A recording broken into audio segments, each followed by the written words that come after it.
So this is going to be a new series as requested by my wife, and I think it's going to be a really good series. Like I've talked a lot about how to heal and what to, and why we need to heal and all of that. So this is kind of the first video in the series about where I started. I had a very hard childhood. My dad was an alcoholic, had issues with just a lot of family trauma and things like that. So, that's kind of where like all of this started.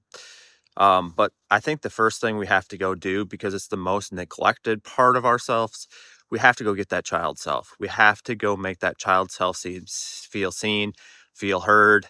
Um, and the best way to do that is spend like 5 to 15 minutes in meditation, ask that child self to come forward and let them speak and don't judge them. Feel through it.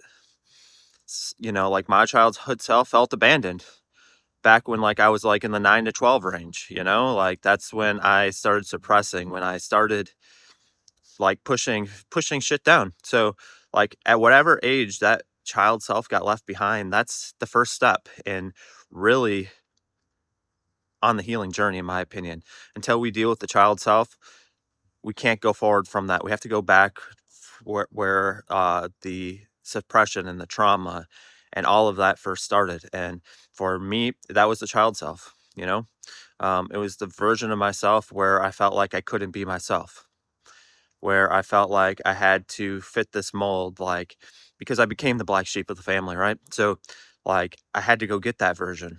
And the easiest way to do that is in meditation and being still, being quiet, and and really doing that, really spending time with that child self. And my first year, and that was like a year-long process just dealing with the child self. And then after that, that's when you can start getting into letting go of other traumas, cutting cords, and like all of that. So, like, ultimately, the series is going to lead you eventually into how can you embody your flame, embody your higher self. But the first thing before you can do any of that, you gotta go deal with the child self. And stay tuned for more in the series. And please like, comment, or share anything that you think might be helpful on this journey of healing. And I will be glad to make videos to help you guys. Peace.